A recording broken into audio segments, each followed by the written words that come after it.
Hello, and welcome to Maturing the Bride. We are on book number 3, which is best known as Cat and Dog Theology. We are on lecture number 8, and lecture number 8 is titled, How Cat Theology Stunts Your Spiritual Growth. Men and women, if you're out there and you've been wondering, I should be so much more like Christ, more godly, more whatever you want to call it, but somehow I'm just not. This lecture may be the perfect lecture for you. Another way it could be titled is How Cat Theology Affects Your Prayer Life. And so we're going to be looking in the area of prayer and seeing a direct relationship between your prayer life and your spiritual growth. Hey, let me tell you a little story to help you to understand this. I was at a men's retreat. I was actually a speaker speaking at a men's retreat. I love to speak at men's retreats. And I went up there with no agenda, and so I actually had no notes. I had no outline, and they're like, what do you want to talk about? I said, what do you want to talk about? So finally someone raised their hand. What about this? We opened up the scriptures. We went to passage the whole time, all day Saturday. Man, I was in the Word of God. We went to Sunday. I'm just about to end it, and a man comes up to me and he says, wait a second. You need to talk about something that's very significant that's covered in your book. And I said, you've already read my book? He had just bought it the night before. He says, yeah, I've read the whole thing through. I said, what do you want me to talk about? He says, you need to talk about cause me prayers. Cause me prayers. So we began to talk about it. Men and women, cause me prayers have helped so many individuals that we're here to address it in our time together. Listen, when Debbie and I got married, we practiced hospitality quite a bit. We still do.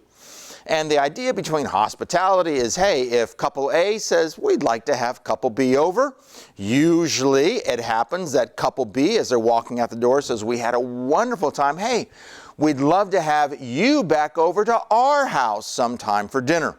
In some circles, it's called returning the favor. We'd love to return the favor. We had such a wonderful time. We'd love to return the favor. Somehow, we apply that to God. We say, God, you've died for me, therefore I'm going to serve you. Because you died for me, I'm going to serve you. That's my way of returning the favor. In other words, Lord, because you helped me, I'm going to help you. And so we think that we can help God with His kingdom here on this earth. And so we say, God, because you've done so much for me, I'm going to go out and share my faith. Or I'm going to work in the soup kitchen. Lord, you died for me. Working in the soup kitchen's not that big of a deal. And or maybe I'm going to go overseas and help in an orphanage for a week. Or maybe, Lord, I'm going to work in the nursery every Sunday. And that's our way of returning the favor to God. We are here to help God, and somehow we believe it's our duty. Listen, when I became a Christian my freshman year at Penn State University, and I liked to type back in those days. I was a typist. We didn't have computers. We had typewriters. Yes, the old-fashioned kind. I'm old. And so when we were there typing, I typed up my prayers, and my prayers went something like this. Lord, help me to be holy. And help me to hunger for your word. And help me to share my faith.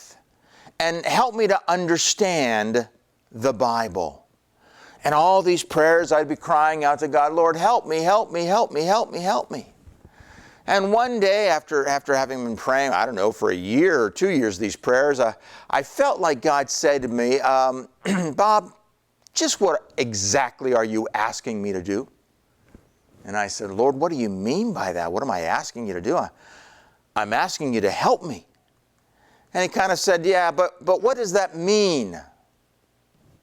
I said, what does that mean? What do you mean, what does that mean? I need your help. He said, yeah, so what are you implying? I said, what am I implying? And then it hit me like a ton of bricks.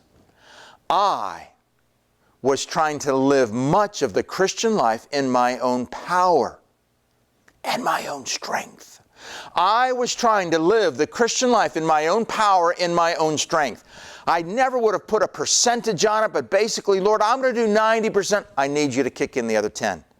Or God, I'm going to do 80. I need you to kick in the extra 20, or 70 and 30, or 60 and 40. God, I need your help. And he took me to John chapter 15, verse 5, which says these words. I am the vine, you are the branches. Whoever abides in me and I in him, he it is that bears much fruit, for apart from me you can do nothing. You can do nothing. And I remember reading that thinking, nothing? Nothing? God, we've put men on the moon. We save preemie babies. We can do surgery inside the womb nowadays. What do you mean we can do nothing? And then he said to me, nothing of eternal significance. Nothing of eternal significance. Men and women, I finally realized if I was trying to live 90% of the Christian life in my own power and in my own strength, I was being denied 90% of my growth. I was limited to the 10% that I was asking God to help me in. Whether it was the 90 or the 80 or the 70 or the 60, I was limiting God. I was limited to the amount that I was trusting Him in. And so, if this is my Christian growth here, God wanted me to grow 100% in my Christian life. But I was only growing about 20%, and I was denied 80% because the 80% is what I was doing in my own power and in my own strength. I was only growing about 20% of what I should have been growing. And men and women, I never would have said it. But had I gotten to the heavenly Olympics, I was expecting to get on that platform with Jesus. Jesus was going to get the silver. I was going to get the gold. I was going to put my arm around Jesus and say, Jesus, man, I could not have done it without you. And little did I know, I was robbing God of His glory. I was robbing God of His glory. I was saying, Lord, I'm going to try to do much of this in my own power and in my own strength. I need your help. And God doesn't want anyone robbing Him of His glory. Look at Isaiah chapter 48, verse 11. For my own sake I do this. How can I let myself be defamed? I will not yield my glory to another. God says, I will not yield my glory to another. That's why I was stunting my growth. That's why I was so limited in my growth. And then one summer when I was home from college and just reading through the Word, I stumbled upon a passage in Ezekiel that changed my life. Let me give you the context. The Israelites have been so disobedient to God that He scattered them to the nations, and now He's talking about bringing them back from the nations, and He's talking about bringing them back from the nations. We read these words. A new heart also will I give you, and a new spirit will I put within you. And I will take away the stony heart out of your flesh, and I will give you a heart of flesh, and I will put my spirit within you, and cause you to walk in my statutes, and you shall keep my judgments and do them. I read this in the King James Version because I love the way the King James Version puts it. It says, I will cause you to keep my commandments. And I kept thinking, cause me. God's going to cause me. He's going to cause me to keep His commandments. And when I realized that the burden of the Christian life was not on my back. I wasn't carrying this huge load of, God, I've got to do all these things in order to please you, in order to help you, in order to fulfill my responsibility, in order to do my duty to God. It was not on my shoulders. It was on God's.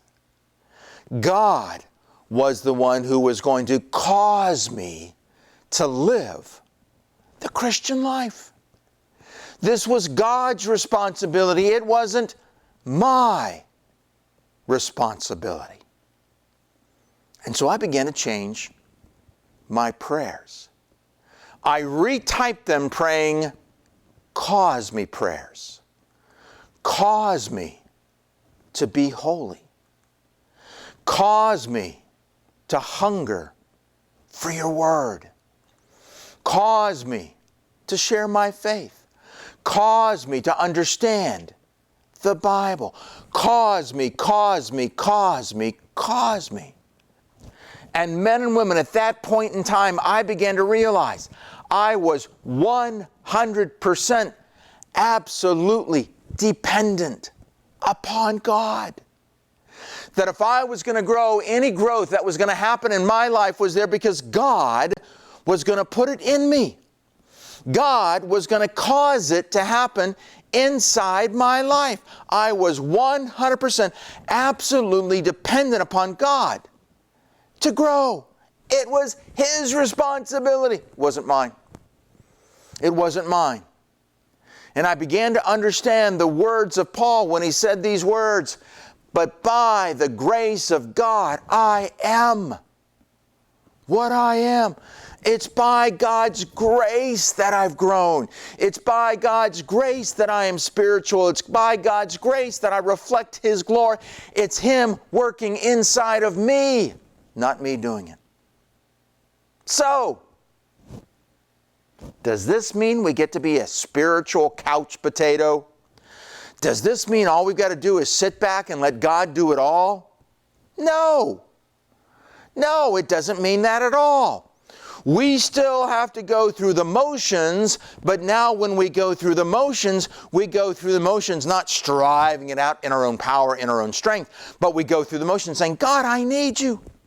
In other words, when you have a quiet time, you say, God, I'm going to open up the Word, but unless you speak through me, nothing's going to happen.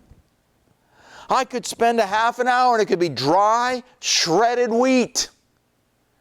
You have got to open up my eyes. That means we still go out and share our faith. But we say, God, unless you speak through me, nothing's going to happen. Nothing is going to happen. I'm absolutely 100% dependent upon you to speak through me. God, I'm going to put controls on my computer so that I don't look at pornography, but God, you have got to be the one who purifies my soul, who purifies my mind. God, I need you when my boss yells at me and he's angry at me. I need you to keep me cool and calm and not react. God, I need you in every area of life. Paul continues on in 1 Corinthians chapter 15, but by the grace of God I am what I am. And His grace toward me was not in vain. On the contrary, I worked harder than any of them, though it was not I, but the grace of God that is with me.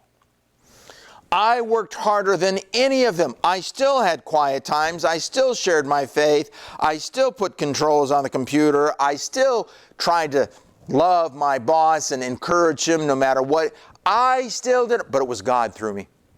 It was God working through me that did anything. Paul says another way to the people of Colossae in this way.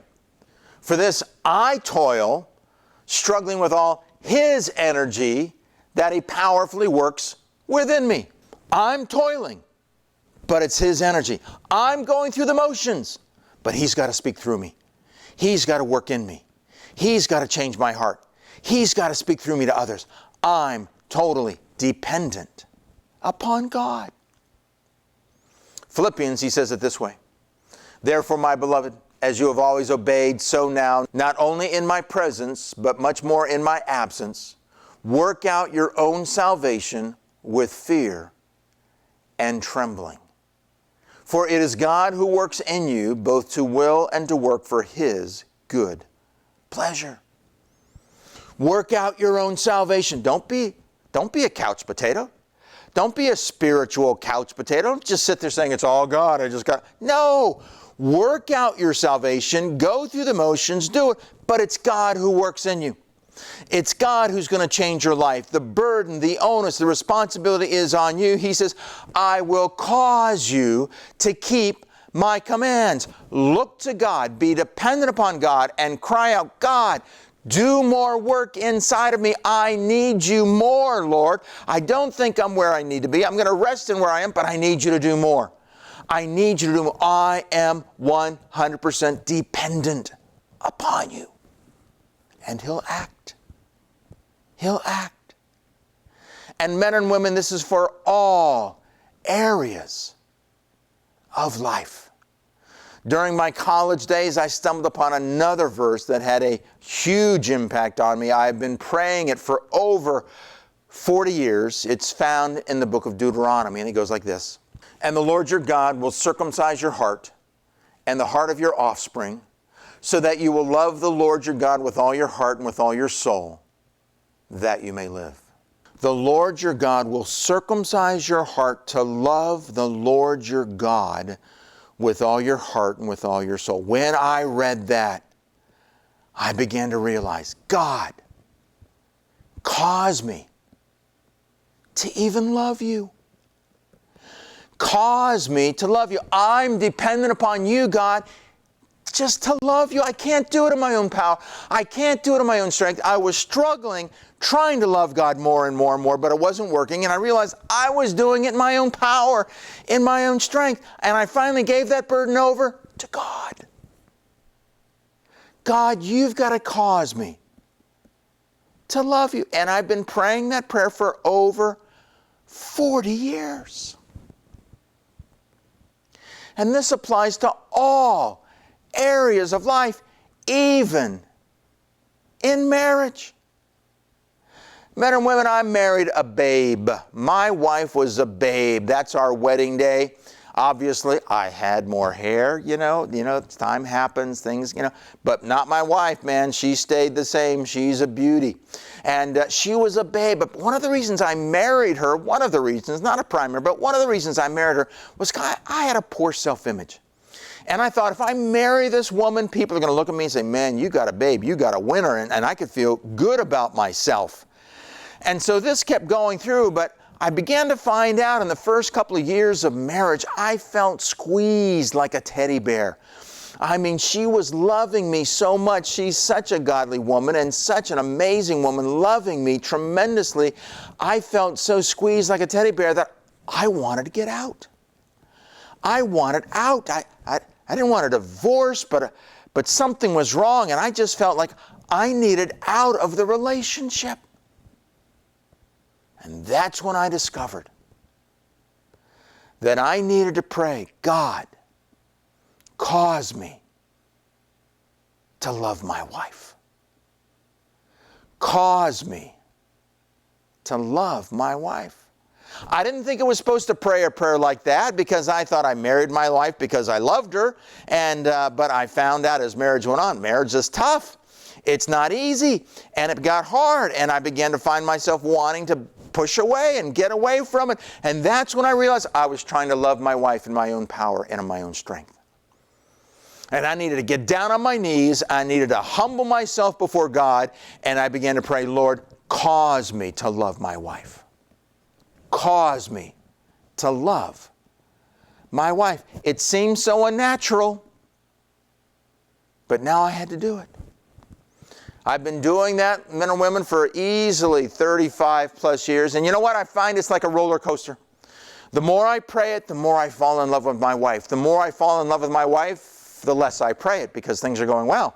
And then the less I pray it, things start going bad. And when things start going bad, I forget, oh man, I haven't been praying that prayer. So I start praying it again and things start going up again. And men and women, even today, after 35 years of marriage, I still pray, Lord, cause me to love my wife. Cause me to love my wife. So How do we return the favor to God? Do we return the favor to God? No, we don't. But some people think, well, no, it's our duty to serve God. I mean, come on, He died for us. We have a duty to serve Him. Let me try to help you out. I want to challenge you. We do not have a duty. There's nothing we can do to really help God out. He's quite sovereign and in control Himself. But when you think it's your duty, John Piper helped me to understand this. He gave this simple analogy that really made it come home to me. Imagine a husband knocking on the door of his wife. It's their anniversary. He's been out at work. He goes home, gets a bunch of flowers. The wife opens the door. Who's at the front door? And there's her husband with a bouquet of flowers. He says, honey, happy anniversary. These are for you.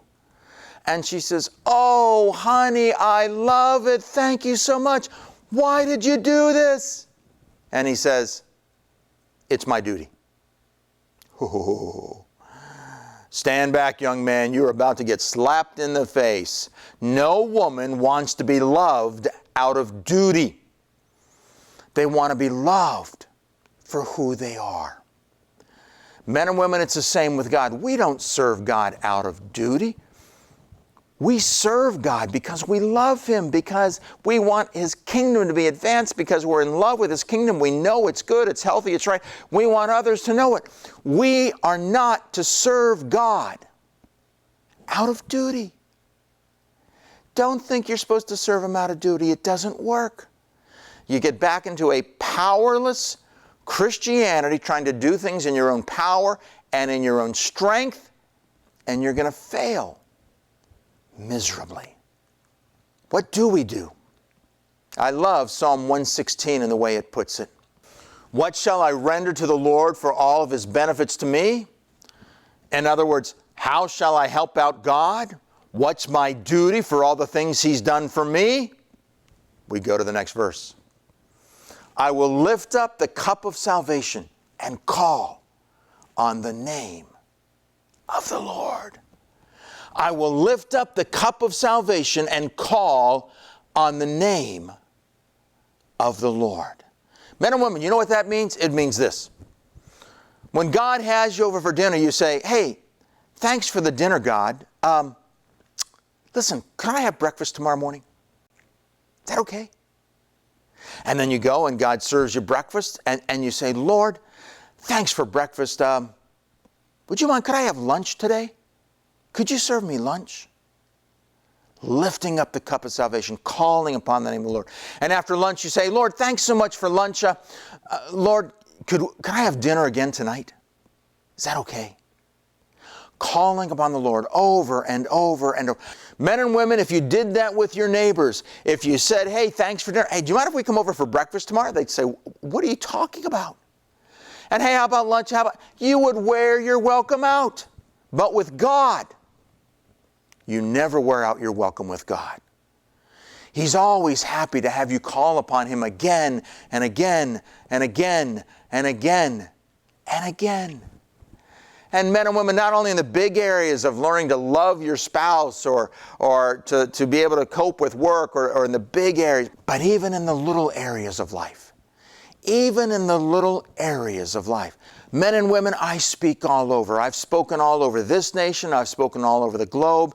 I've given some of these messages 1,000 times. I know them like the back of my hand.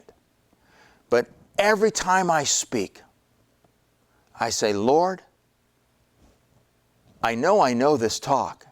I could give it in my sleep. But I'm 100% dependent upon You to speak through me. If You don't speak through me, nothing's going to happen. Lord, I'm dependent upon You to speak through me.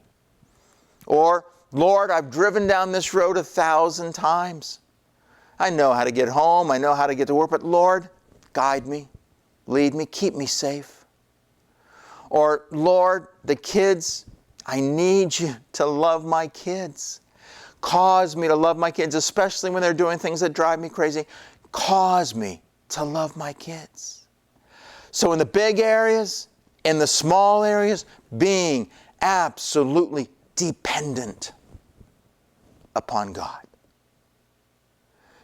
And men and women, now I realize when I get to the heavenly Olympics, and there are 3 places up there to stand for the gold, the silver, and the bronze, it'll only be Jesus standing up there. He's going to get the gold. It's going to say 100% on it. And all of the glory is going to go to Him. I worked, I strived with all my energy, but He gets the glory. And that's why we'll take our crowns and cast them at His feet. To Him be the glory. And this is what it's saying, Romans 11:36, for from Him and through Him and to Him are all things. To Him be the glory forever. In closing, men and women, I'd like to share with you just the beginning of my own personal prayers.